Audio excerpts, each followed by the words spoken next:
We hope all of you are enjoying the program so far.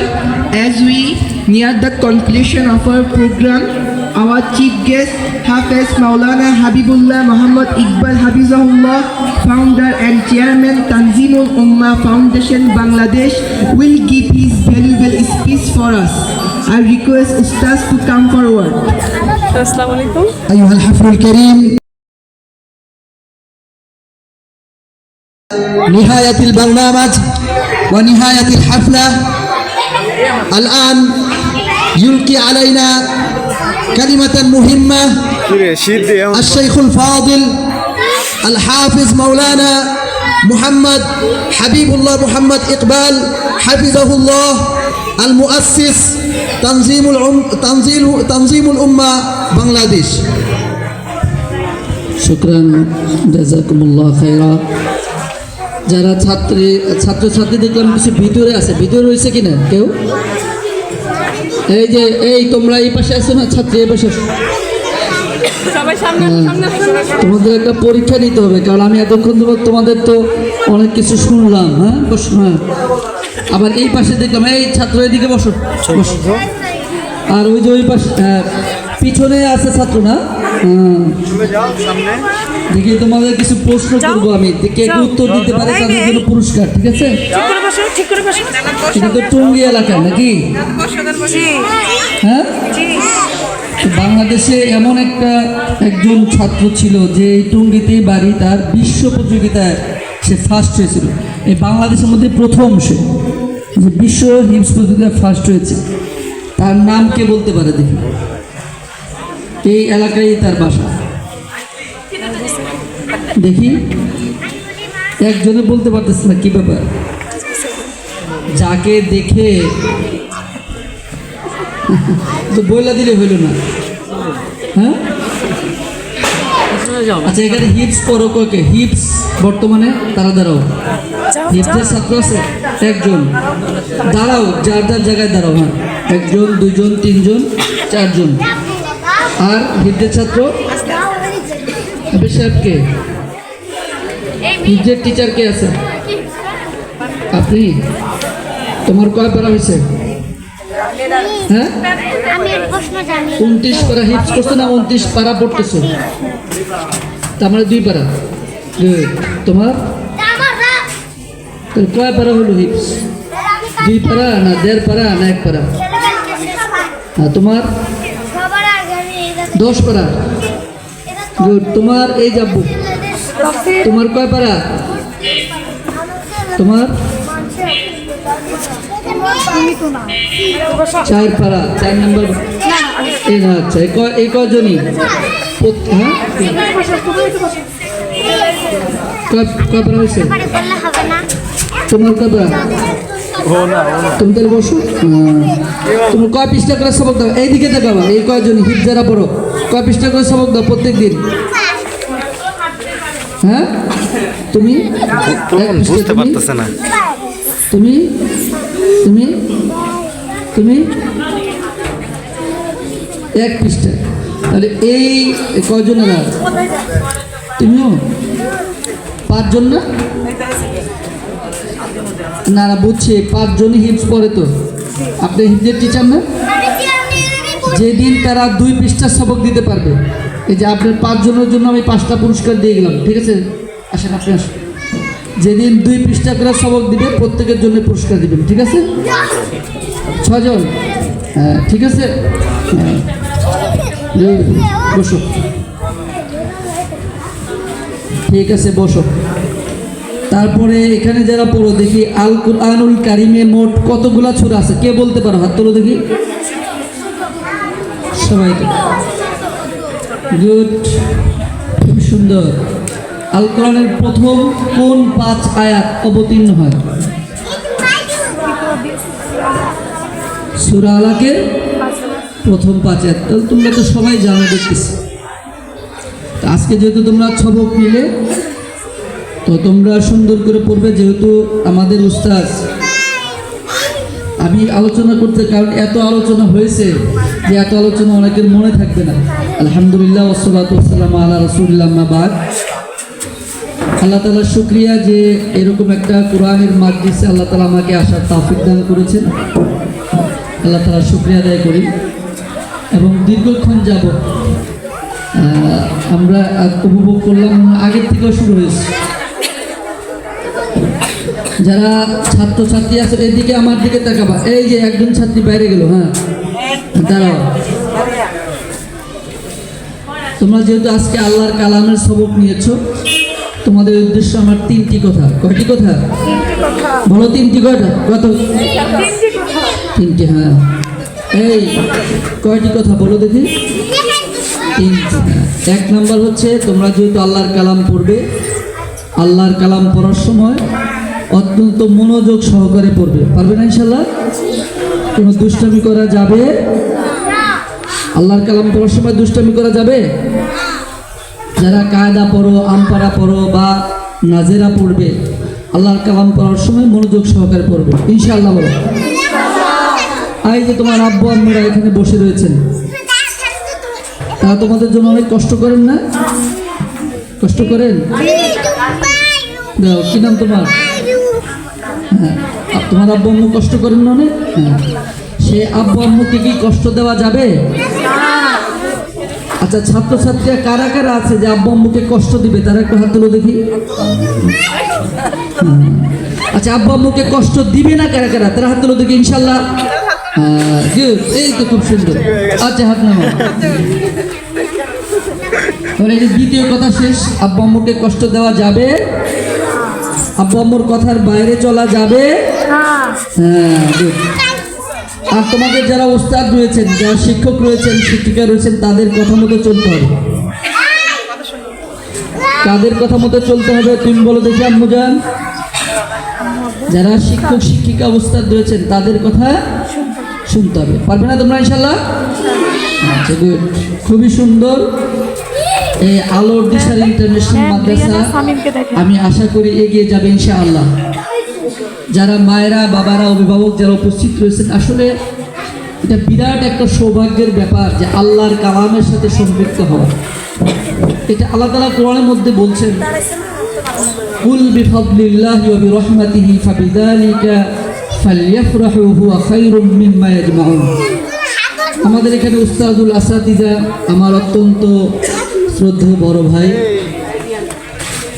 যার হাজার হাজার ছাত্র রয়েছে, আমাদের ডক্টর মোয়াজ্জেম হোসেন আল আজহারি ভাই, উনি এর ব্যাখ্যা আরও দিতে পারবেন।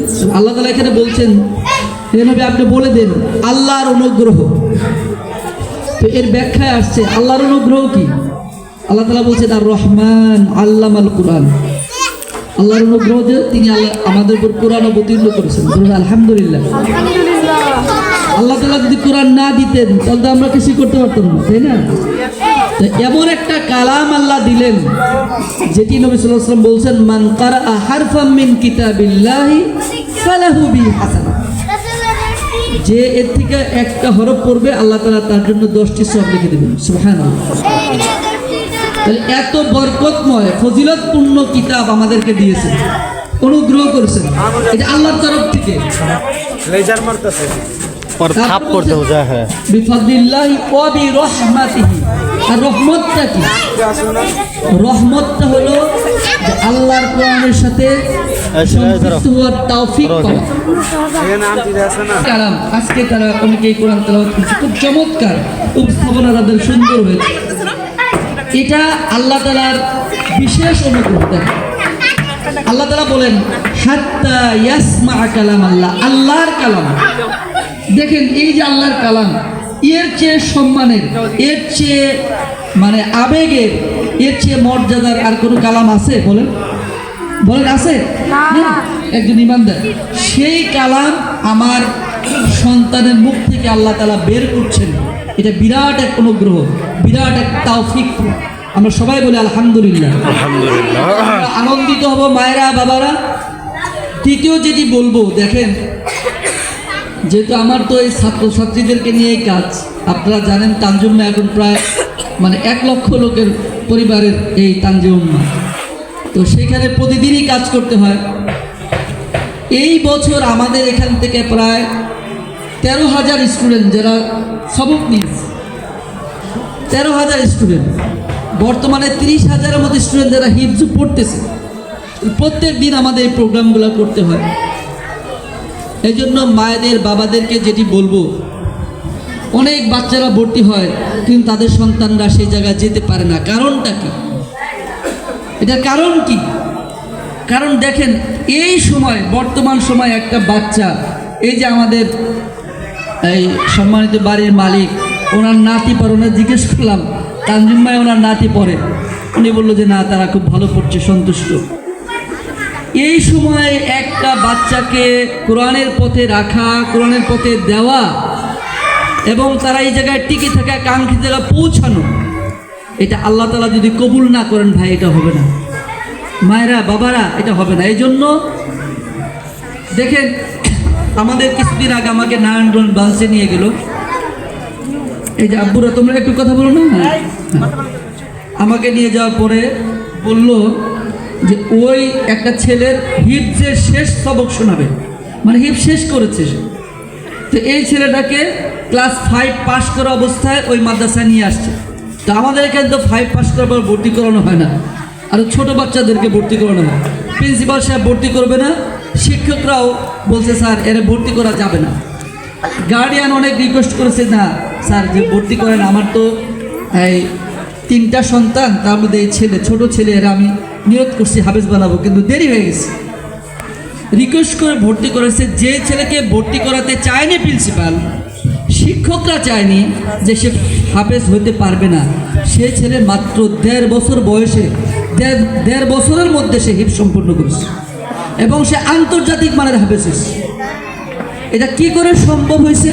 যে ওই জায়গায় কবুল হয়েছে। যদি আল্লাহ সুবহানাহু ওয়া তাআলা আপনার বাচ্চাকে কবুল করেন, তাহলে তার সমস্ত পড়া কিন্তু সহজ হবে। আমরা বলি আল্লাহর কালামের পরে আসহুল কুতুবি বাদা কিতাবিল্লাহি তাআলা, আল্লাহর কিতাবের পরেই যিনি সবচেয়ে মানে সহি গ্রন্থ, সেটা হচ্ছে বুখারী, আর সহিহ লিল বুখারী। আমরা বুখারী শরীফ হিসাবে জানি। এই ইমাম বুখারী রহমাতুল্লাহ আলাইহি ছোটবেলায় অন্ধ ছিলেন, চোখে দেখতেন না। তার বয়স যখন 8 অথবা 9, এই তুমি এখানে দাঁড়াও তো দেখি, তোমার বয়স কত? 12। তোমার বয়স কত? 11। তো 8, 9 বা 10 বছর, 8-9 বছর বয়স ইমাম বুখারী, তখন তিনি অন্ধ ছিলেন, চোখে দেখতেন না। আমরা তো যারা হাফেজ হয়েছি আল্লাহ তাআলার রহমতে এক জায়গা থেকে শুরু করে অটো সিস্টেমে চলে আসি, কিন্তু হাদিসের হাফেজ হওয়া এটা কিন্তু বিরাট একটা, লক্ষ লক্ষ হাদিস তিনি মুখস্থ ছিল তার।